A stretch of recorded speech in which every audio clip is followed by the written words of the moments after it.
My name is Florence Pugh, and I found out my credit was wrecked by a $950,000 line of credit I never opened. Already delinquent, already chasing me.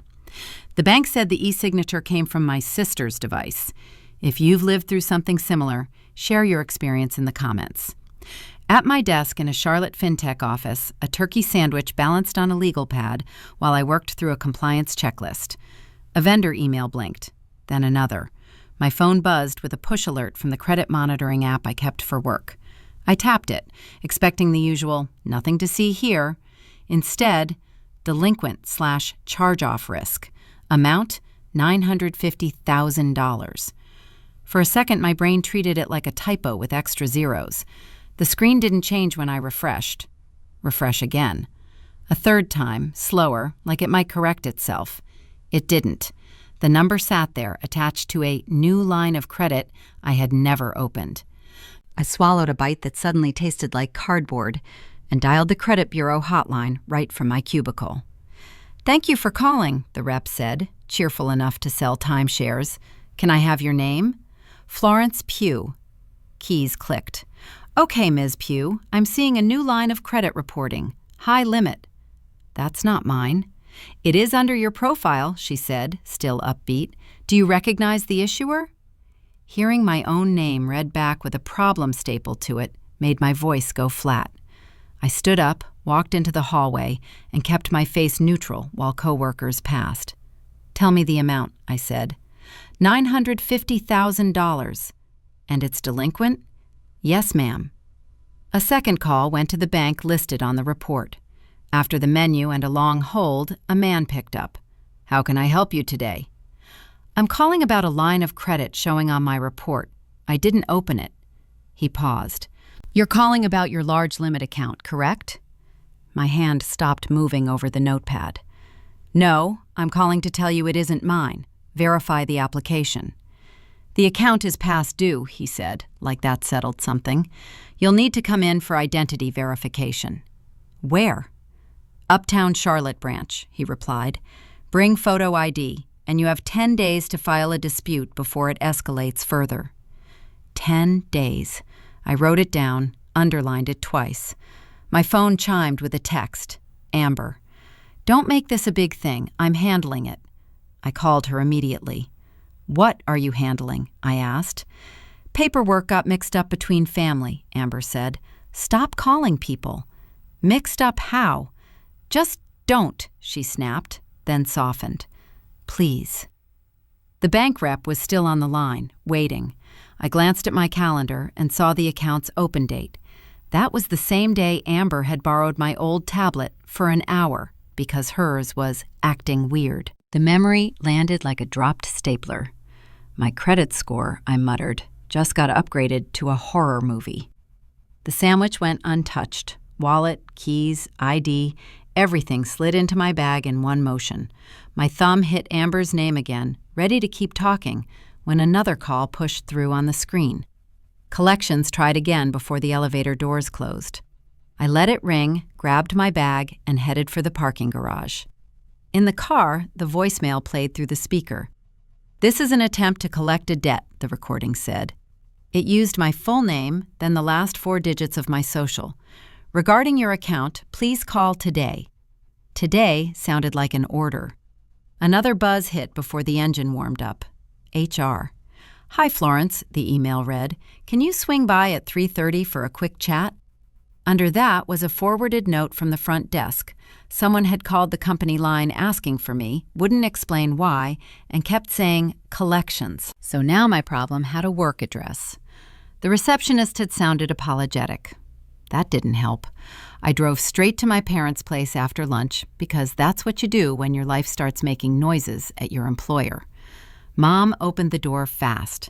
Dad hovered behind her. Amber was already there on the couch, phone in hand, prepared. Mom stared at me. "What happened?"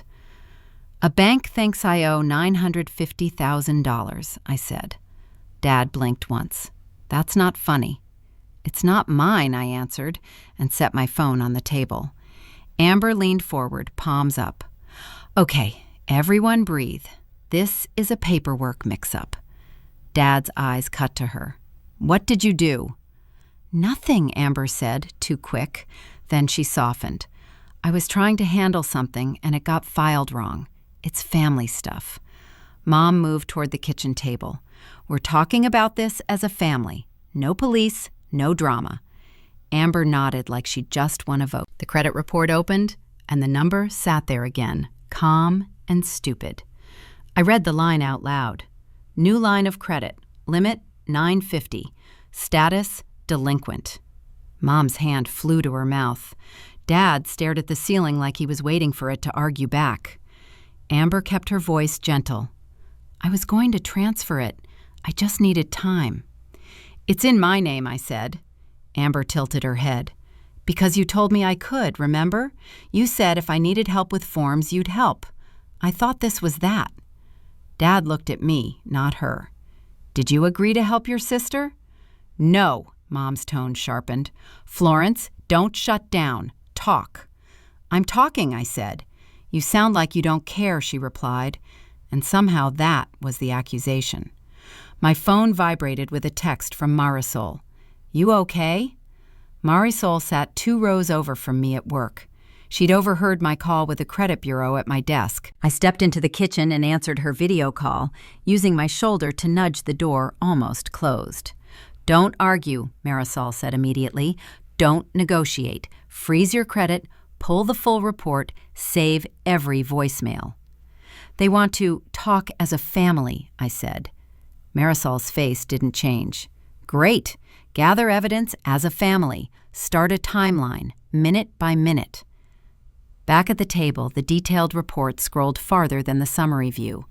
Under the account information was a mailing address. It wasn't my apartment. It wasn't my office. It wasn't anywhere I'd lived. I read it out loud.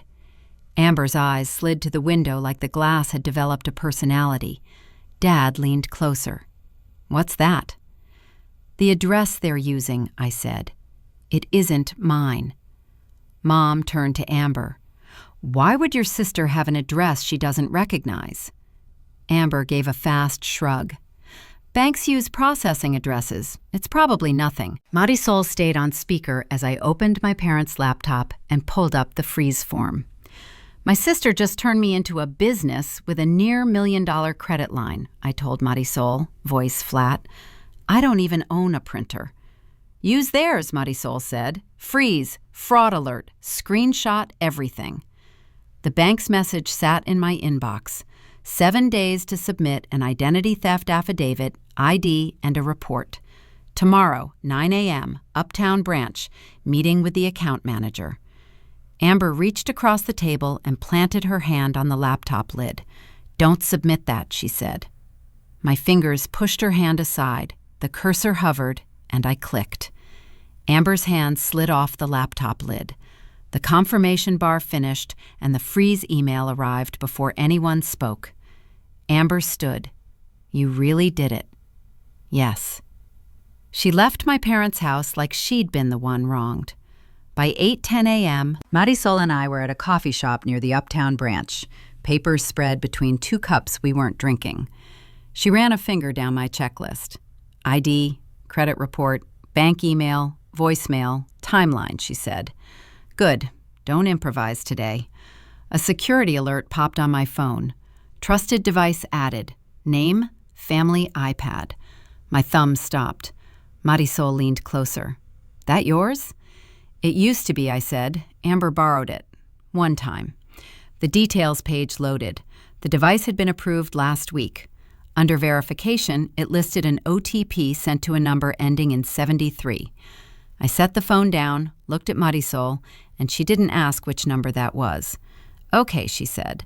"So she didn't just take your name. She took your pipeline." Marisol tapped my folder. "Screenshot that page and email it to yourself. If it disappears, you'll still have it tonight." The weird mailing address from the report went into my map app next. The pin dropped in a part of Charlotte Amber had lived in after her divorce. Marisol nodded once, like a door clicking shut. My phone buzzed again. "Amber, do not call it fraud. Mom will have an episode. Do you want that on your conscience?" A second message followed with a photo. a manila envelope on her counter. Birth certificates, old passports, stuff parents treat like heirlooms because it's easier than organizing. Marisol read over my shoulder. "She's holding your documents." "She's holding the idea that I'll cave," I said. Marisol's voice stayed steady. "Go to the bank. Don't go to her place. And if you do something anyway, don't do it alone." "Noted," I said, standing up. Marisol's eyebrows lifted. "Florence." "My ID is mine," I replied, sliding papers back into the folder. "Everything else should be in a file cabinet, not in her kitchen." The drive to Amber's condo took 15 minutes. She buzzed me in after one ring, like she'd been watching the lobby feed and waiting for a reason to feel right. Her door opened a few inches. Amber blocked the gap with her shoulder. "You're not coming in," she said. "Fine," I answered. "Which device did you use to sign the line of credit?" Amber's mouth tightened. "You're trying to destroy me." "You opened a $950,000 line of credit in my name," I said. "It's already past due." "It was temporary," she snapped. "You're acting like a cop." "I'm acting like someone who wants her name back." Amber lowered her voice the way people do when they want to sound reasonable. "If you do this, Mom and Dad will blame you. You'll be the villain. You know that, right?" She shifted, and through the crack, I caught a quick view of a tablet on the counter, plugged in, screen lit. A notification banner slid across it and disappeared. My hand lifted, not touching her, just pointing. That.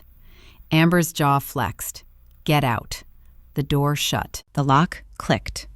On the way back to my car, a neighbor stepped around me with grocery bags and stared straight ahead, as if avoiding eye contact made this a normal Tuesday.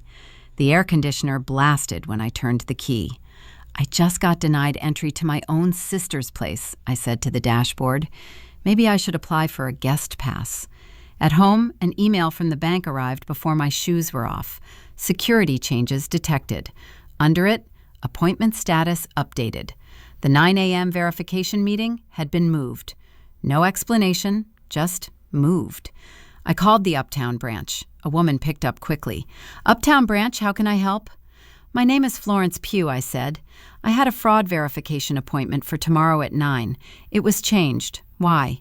Keys clacked, then a pause. "It looks like your file was updated," she said, careful. "By who?" Another pause. "By someone associated with the account." My hand closed around my keys before the line even went silent. Uptown Charlotte was already packed with commuters when I parked and walked into the branch, folder tucked under my arm. A greeter pointed me to the service desk. I slid my driver's license across the counter. "I need to verify an account that isn't mine," I said. The teller glanced at the screen, then at me. "One moment, Ms. Pugh." She printed a ticket and directed me to a row of chairs. My phone buzzed while I waited. Another call from Amber. I silenced it. A second buzz followed, and HR's subject line filled the screen. "Request to meet today." Under it, a note from my manager. "Risk flagged an external collections call to the company line. Please come to my office at noon." A notification popped right after that from my bank app. "Card temporarily restricted due to credit risk." The message didn't care that the debt was fake. It only cared that it existed. The lobby TV talked about morning traffic. Amber called again. Then Mom, then Dad. Each ring felt like a different kind of pressure. The phone went face down on my knee. A woman in a navy blazer stepped into the lobby and said my name. "Florence Pugh?" "Yes." "I'm Dana Collins, branch manager. Come with me." Her office was small and tidy, with a printer humming in the corner. Dana sat across from me and folded her hands. "You're disputing a business line of credit," she said. "High limit." "I'm disputing identity theft," I replied. "Someone opened it using my information." Dana nodded once, not surprised. "I'm going to ask questions, and I need you to answer plainly. Have you ever authorized anyone to apply on your behalf?" "No." "Have you ever shared login credentials or allowed device access for account setup?" "No." Dana rotated her monitor so I could see. "Here's the application record. It was completed online. E-signature was captured and authenticated." "Authenticated how?" I asked. Two-factor verification, she said. A trusted device and a one-time code. My phone lit up again. Amber. I hit Do Not Disturb and kept my hands on the folder. Dana clicked into another tab. These are the security logs we can share at branch level. The e-signature token was generated from a device fingerprint that matches a previously registered tablet. The device name on file is Amber's iPad. My throat tightened, but the words stayed even. Amber Pugh is my sister. Dana didn't react to that, just continued. The system shows the device was enrolled as trusted on this date. She tapped the screen. And the signature event occurred here. Another tap. Location data aligns with a residential area on the east side. Does that mean anything to you? The timestamp matched what I'd seen on my own calendar. Dana printed the page and slid it toward me, along with another sheet. This is the login summary, she said. It includes date, time, and the session ID. Full access history requires a formal request through our fraud unit, but this confirms the device used. My phone vibrated again despite Do Not Disturb. A banner slipped across. Mom, call me now. I didn't pick it up. Dana watched my face like she was trained to spot panic. We can open a fraud case today. You'll need to submit an affidavit and a police report number, even if it's only a report taken. Once that starts, we'll restrict further activity. What about the delinquency? I asked. We'll place a dispute marker, she said. Collections activity should pause while it's investigated, but you need to move quickly. You were told 10 days. That's accurate. A text from Marisol arrived, short enough to fit on one line. This is a fraud case. Don't negotiate. I'm not negotiating, I said, more to the room than to Dana. Dana slid a receipt form across the desk. Sign here acknowledging you received these documents. The pen felt heavy. Signature down, date added. Dana tore off my copy. In the hallway outside her office, my phone came back out. A new folder got created. Case file. The bank's email portal opened, and my finger hit Download Access History as I walked toward the exit. 2:17 a.m. found me at my dining table with a stapler, 2 pens, and the bank's printouts spread like a bad puzzle. The file I'd requested at the branch had finally landed in my inbox, but I didn't open it yet. Instead, sticky notes marched across the tabletop. 10 days, Uptown, device, address. My phone stayed on Do Not Disturb, not out of zen, but because watching Amber's name light up every 3 minutes was starting to feel like a heartbeat I didn't own. At work, I'm paid to assume people will try to bend rules. With family, I'd assumed the opposite, and that was the first mistake. The second was letting Amber borrow a tablet, letting her help with paperwork, letting my parents store old documents in whatever drawer she had access to. Calm had always been my default setting. I thought if I stayed level, everyone would hear the facts. Tonight proved that calm can sound a lot like consent if someone else tells the story first. So I stopped trying to convince anyone. The credit freezes went on first. 3 bureaus, one at a time, each confirmation number written on the timeline. Fraud alerts followed. Disputes opened. I scanned my lease, a utility bill, and my driver's license, saving them into a folder labeled exactly what it was: case file. Every voicemail from collections got downloaded. Every email got forwarded to a separate account. If I was going to be accused of making it big, I wanted the paperwork to be bigger. On the timeline, I wrote my parents' exact phrases, because memory gets slippery when everyone starts speaking for you. Handle it in the house. Don't ruin your sister. Next to each, I added what happened right after. Another collections call, another missed work hour, another security alert. Facts didn't argue back. Amber never denied it, just redirected. Marisol called while I was printing the affidavit template at the office supply store down the street because my own printer chose this week to die. "Tell me you froze everything," she said. "Done." "Good. Now treat this like an audit," Marisol replied. "Access log, audit trail. Ask for the device fingerprint in writing. They move faster when you speak their language." "I hate that this is a language," I said. "Same," she answered, "but it works. And don't go back and forth with Amber. Put your energy where it counts." The next morning, I carried my folder into a consumer rights attorney's office near Trade Street. The receptionist didn't blink at the number on the bank letter. She just handed me a clipboard. The attorney, Mr. Haskins, flipped through my timeline, my credit report, and Dana's printed login summary. "This isn't a sibling argument," he said. "This is identity theft." "I know," I said. "If you pursue it properly, it can become criminal," he added. "Your family will blow up. Are you prepared for that?" I slid the affidavit across his desk and signed where he pointed. "File it," I said. Outside his office, I called the bank's fraud line again and asked for the full access history and the audit summary tied to the e-signature event. "I need it as a document," I told the rep. "Device identifier, timestamp, and the method of authentication." "Are you working with law enforcement?" she asked. "I'm working with reality," I said, then corrected myself. "I'm filing a report. I'll have a case number." She put me on hold, came back, and gave me an email address for secure requests. I sent the attorney's letter and my ID scans from the parking lot, watching the sent timestamp like it was a receipt. By late afternoon, I sat in my car outside the building where the county took fraud reports, hands still smelling faintly of printer toner. A new email arrived from the bank. Access history attached. The file name looked bland, like it belonged to someone else's life. Amber texted again, 3 dots, then nothing, then another message from Dad. "Come home. Don't do this." The attachment finished downloading. My finger hovered over forward, selected the address the attorney had given me for the Financial Investigations Unit, and tapped send. 2:17 a.m. found me at my dining table with a stapler, 2 pens, and the bank's printouts spread like a bad puzzle.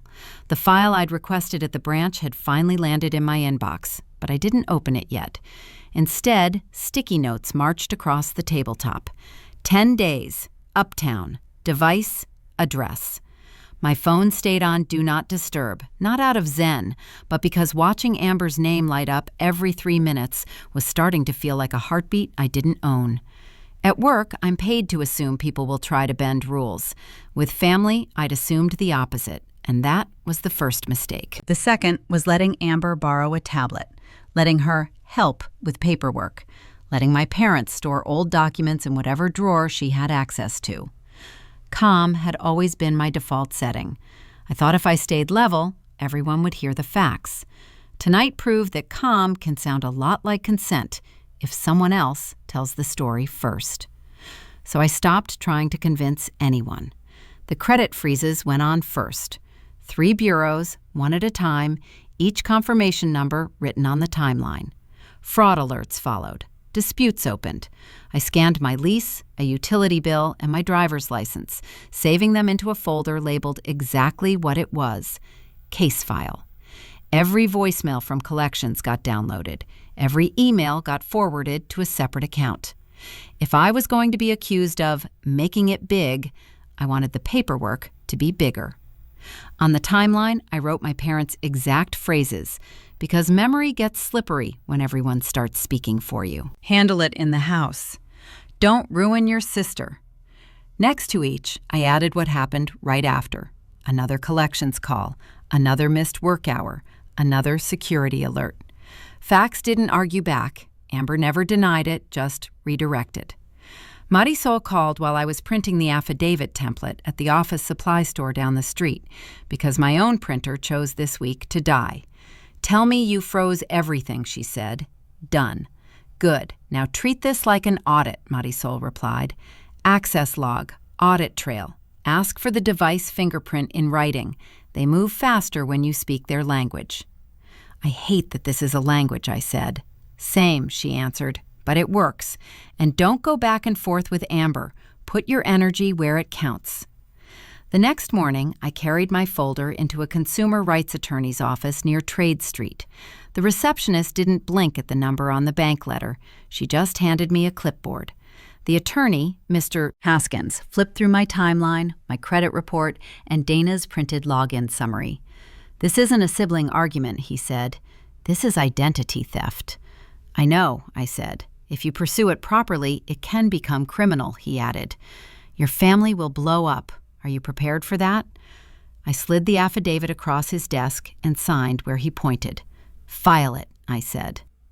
Outside his office, I called the bank's fraud line again and asked for the full access history and the audit summary tied to the e-signature event. I need it as a document, I told the rep. Device identifier, timestamp, and the method of authentication. "Are you working with law enforcement?" she asked. "I'm working with reality," I said, then corrected myself. "I'm filing a report. I'll have a case number." She put me on hold, came back, and gave me an email address for secure requests. I sent the attorney's letter and my ID scans from the parking lot, watching the sent timestamp like it was a receipt. By late afternoon, I sat in my car outside the building where the county took fraud reports, hands still smelling faintly of printer toner. A new email arrived from the bank. Access history attached. The file name looked bland, like it belonged to someone else's life. Amber texted again, 3 dots, then nothing, then another message from Dad. "Come home. Don't do this." The next morning, I walked into the consumer fraud unit with one folder and a charger cord. The receptionist took my ID, printed a sticker badge, and pointed me to a small office with a desk and 2 chairs. Detective Rains didn't shake my hand. He just opened a notebook. "Ms. Pugh, you submitted the bank's access history and your affidavit," he said. "Yes." "We need the money trail," he added. "Not just how it was opened, what the credit line funded." I slid a packet across the desk. The bank's login summary, Dana Collins' printed confirmation of the e-sign device, screenshots of the trusted device enrollment, and my timeline of calls. Detective Rains flipped through it without commentary. "This is the access log," I said. "Device identifier, timestamps, IPs. This page is the e-sign event. This is when the authentication channel changed." He tapped the page. "Your sister's name is on the device registration?" "Amber Pugh," I answered. He wrote it down, then asked for proof I wasn't the one clicking buttons. I handed over my building badge report from work, showing my swipe time, plus a calendar invite from a compliance meeting that morning, with attendees listed. Detective Rains nodded once. "Okay, we'll coordinate with the bank's fraud team. You'll also need to keep all contact from collections." "My phone is basically a museum now," I said. He looked up, not amused, not offended, just processing. 2 hours later, I was back at the Uptown branch in a conference room with Dana Collins and a fraud analyst on speakerphone. Detective Rains sat at the end of the table with his badge visible, like a reminder that this wasn't family counseling. The fraud analyst introduced herself. "We've received the dispute and initial documentation," she said. "We also have a statement from Amber Pugh's counsel." Dana pushed a printed page toward me. "Her attorney claims you authorized the application." The fraud analyst continued. "They're asserting it was a shared family device and that OTP codes can route incorrectly." Detective Rains didn't react. He just asked, "Do you have the authorization in writing?" Dana shook her head. "Not in our system." The fraud analyst cleared her throat. "They provided screenshots of a family agreement." A second page slid across the table. It was a photo of a document with my name typed on it and a signature that looked like mine, if you squinted and hated me. Detective Rains pointed at the top. "This isn't notarized." "It's not even dated," Dana added. I set my own copy of the paper Amber had tried to make me sign at my parents' house on the table beside it.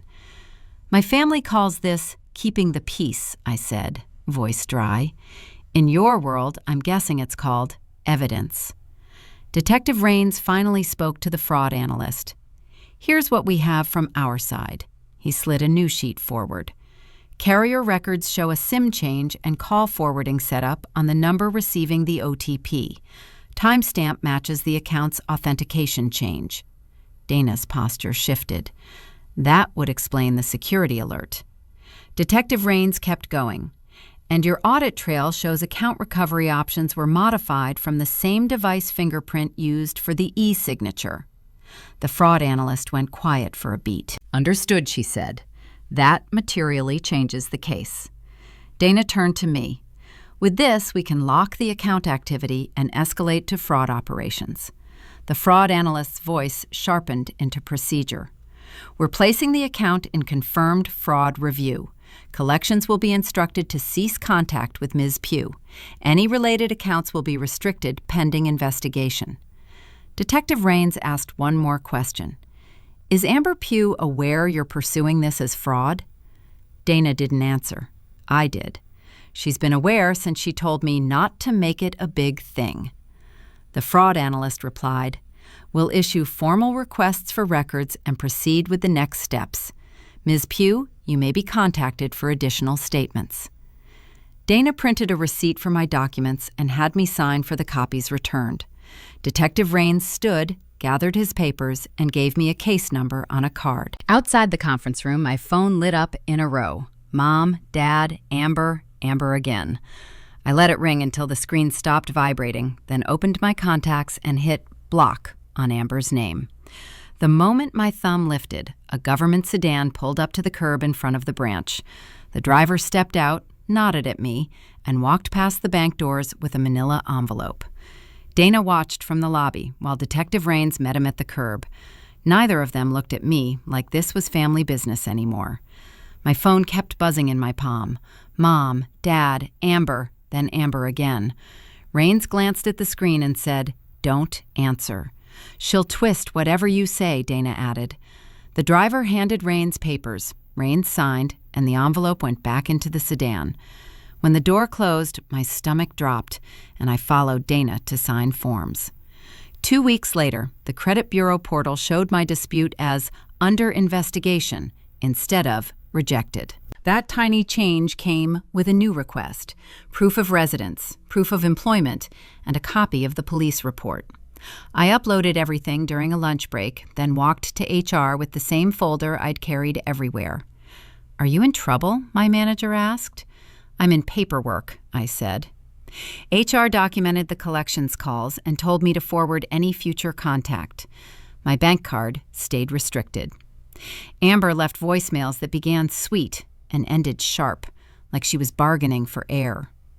By the third week, Dana emailed a letter on bank letterhead. Account confirmed as fraud. Consumer not liable. I printed it twice, once for my case file, and once because printers feel temporary when your sister is involved. The bank's fraud analyst called. "We're removing the trade line from reporting," she said. "How long?" 30 to 45 days to fully reflect. The next morning, my credit score app pinged again.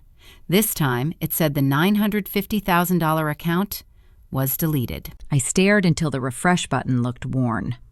I drove to Uptown for final copies, and Dana made me sign another receipt. The same building that issued my case number had a waiting area with hard chairs and a bored security guard. Detective Rains called me in to confirm one detail, then handed me a stamped notice for my records. On my way out, Amber stood near the clerk window with a lawyer in a gray suit. Her makeup was perfect. Her hands weren't. A deputy delivered a packet, and Amber's face tightened. She looked at me like I'd swapped bodies with a stranger.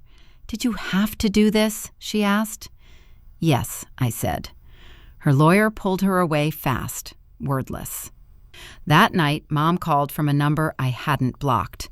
I answered because she'd stop otherwise. "Amber says you're trying to ruin her," she said. "I'm trying to stop her," I replied. Dad got on the line. "Can't you two sit down and work it out?" "Not until she takes responsibility," I said. They asked me to come by. I did, but only to retrieve my passport and my birth certificate. Amber wasn't there. I handed my spare house key back to Dad and took mine off Amber's ring hook. Mom watched, lips tight, as if keys were accusations now. Over the next few days, every password changed, then changed again. Multi-factor went on for email, banking, payroll, anything that could move money or prove I existed. Authorized users got removed. Credit monitoring became a paid subscription instead of a perk. A lock went on my Social Security number alerts, and my phone carrier added a port-out pin. Marisol texted, "Proud of you. Keep the wall up." I bought a plastic storage bin and dumped the printed logs, letters, and affidavits into it.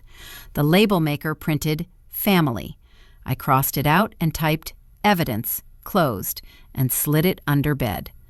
The last thing I kept out was Amber's photo of that fake family agreement. I'd printed it because refusing to look at something doesn't make it disappear. At work, the compliance team had a shred bin for expired records. I fed the page in slowly, watched the signature vanish, then dropped the paper dust into the bin. My phone rang at the same moment. A new number, same area code. I didn't answer. The shredder kept running, louder than the vibrating screen, while my thumb hovered over the decline button, waiting for it to stop. But the teeth kept chewing.